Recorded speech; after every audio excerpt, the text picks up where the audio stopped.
I wanted to talk a little bit about the post that I made involving how to stay grounded in times of uncertainty and break it down for you guys. So, number one, self-talk. You've heard me say it so many times, and a lot of things on this list you've heard me say a lot of times. But it's important to emphasize it because time and time again, I have clients coming to me that are still experiencing, or like new clients coming to me that experience levels of fear or anxiety, and they continue to feel that until they change their self-talk. You cannot make the changes that you want without that into yourself. Well, and your surroundings, your environment, the world, everything you tell yourself about everything creates your reality, your experience, and your symptoms. So being aware that if you want to improve your situation and experience, you have to change your self-talk. Easier said than done. I understand. I've been there. And I still am there at times, right? I become aware of new things. Number two, coping and grounding skills. And this is something that people avoid till they're blue in the face. Why? I don't know. Because when they start doing it, then they get hooked and realize like, oh shit, I needed this the whole fucking time. And by coping and grounding, I don't mean the same bullshit that you've been doing forever that isn't working, that doesn't help, that doesn't ground your nervous system. If you're not at the end of it all experiencing calm and relaxation where you're not in doom and gloom, then you're not coping and grounding. Okay, so what I mean by coping and grounding, I mean breath work, I mean meditation, I mean somatic practices. Like get in your effing body, get in your body so that you can get out of your head and release the tension and trauma stored in the cells of your body. Body feeling memory, guys. It's a thing. Then we are going to, I hear a raven. We're going to say no to people. Gonna say no to people. And this might not be in order. It doesn't matter what order it's in. It just matters that you know it, that there's 16 of them. Say goodbye to the news and negative Nancy's, okay? The news, hands down, no matter what you tell yourself or believe, increases fear and anxiety and doom and gloom.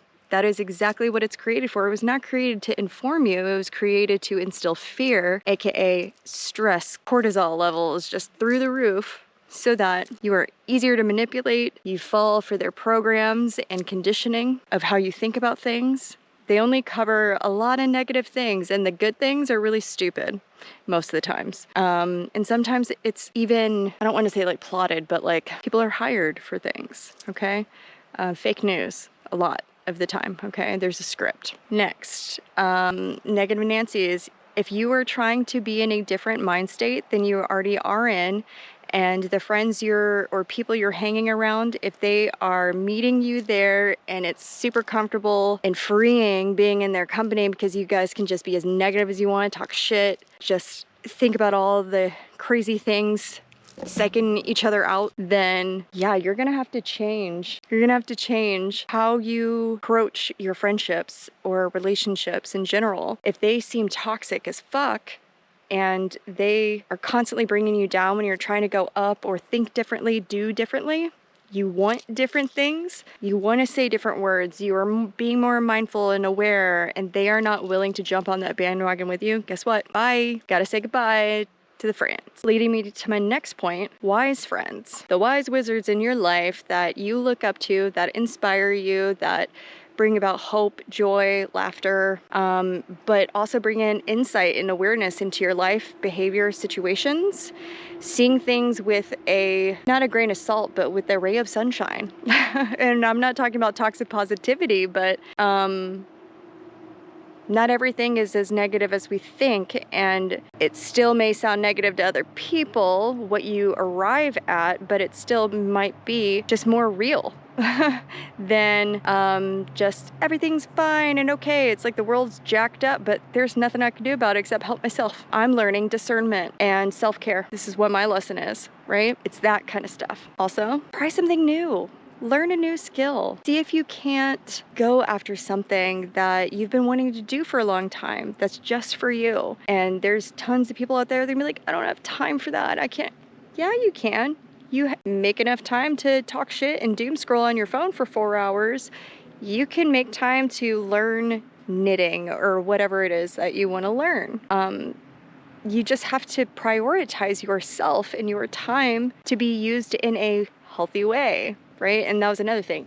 Healthy choices for those friends, okay? They make healthy choices that are good for them. Those are the kind of people we want to be around. Next, what do you consume? Assess what you consume. More than just media, friends, I mean food. If you're eating a lot of high processed, high sugar content, caffeine, nicotine, alcohol, various medications, especially ones that are anti-anxiety or antidepressant or benzos or even antihistamines or asthma meds can create anxiety and fear, exacerbate. So we want to look at like, oh my God, is there another option? If you need the medication, I'm not saying everybody get off their meds, but if you need the medication, stimulants too, if you need the medication, see if there's an alternative that has been, researched and proven to cause less anxiety, less dysregulation in your nervous system. It's important for you to do that self-advocacy work. If you want changes, you have to make them, right? Doctors aren't going to tell you about all the options. They're going to tell you the product that they get paid most for to give to patients. So your body is a priority because how your body feels, gut-brain health, affects, your nervous system. So it's very important in your thoughts. Take mindfulness check-ins. That means if you're not used to doing this work, which I'm sure a lot of you are not, everybody's been there. It's important to set an alarm on your phone. Say you start doing something or you're at work, it's like make a point to be like, all right, at lunchtime, I'm going to check in with myself. Or after 2 hours, I'm going to check in and see where my thoughts are. Or if you begin to notice that you're like, oh, I'm feeling kind of anxious right now.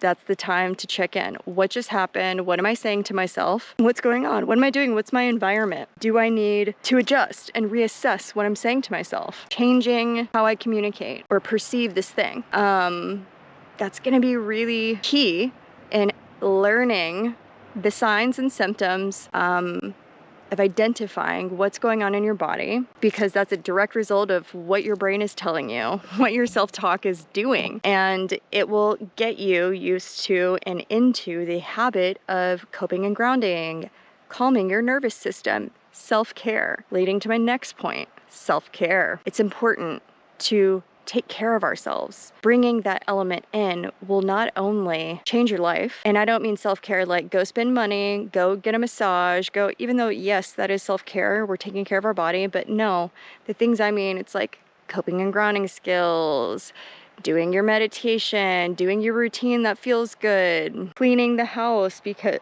removing clutter, talking about yourself nicely, resting when you're not used to resting. All of these things are self-care. You don't have to do all these other things like bathing yourself, right? Like hygiene.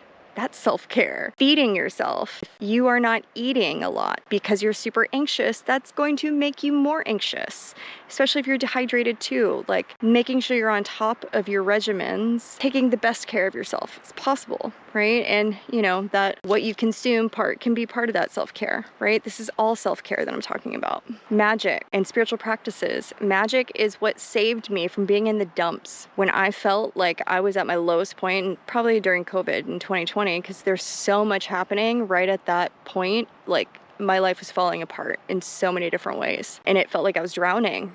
And that was the busiest I'd ever been as a therapist. I was completely filled to the brim with clients and lacking time and emotional space. And I dove into witch school and with Mia Magic, and I was all over that. I started manifesting, vision boarding. I realized that I am the creator and co-creator of my universe, my experience, my life.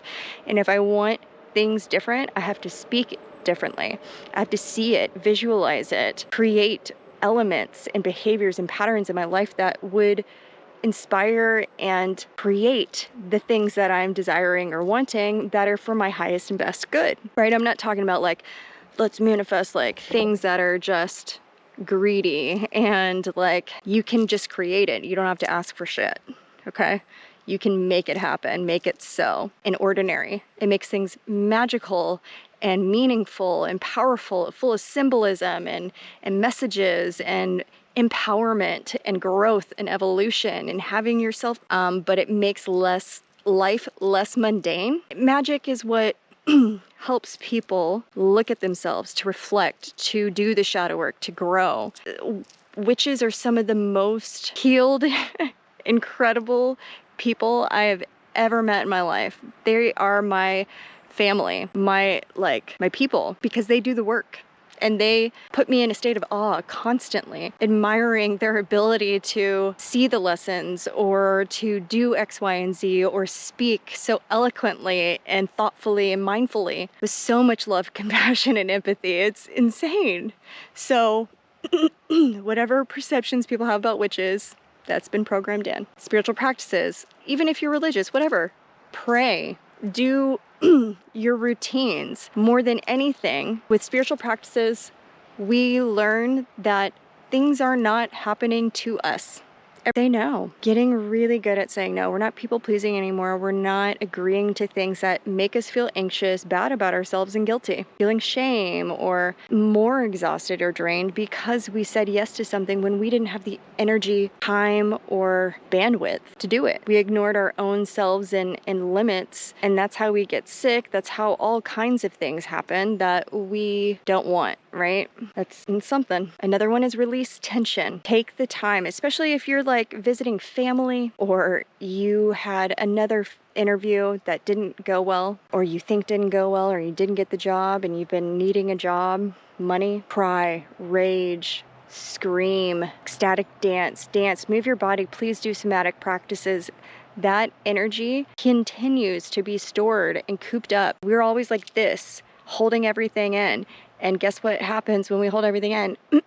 We either burst out into tears all the time when a little bit of pressure or stress is added onto the plate that we've already made so thick. Or we explode at people, saying and doing things we regret because we are so dysregulated that we hurt people and relations. We damage relationships and experiences and connections, and we feel embarrassed and shameful, guilty, all types of things. It's a vicious cycle that we want to break. And the way by doing that is releasing the tension when it comes up, when you feel it. And if you can't do it in that moment because you're in a meeting or something, save it, bookmark it, come back to it after work. You may be like, oh, but I don't feel angry or anxious or upset anymore. You may not in that moment, but guess what? It's in there. It's still a part of you. It's just festering.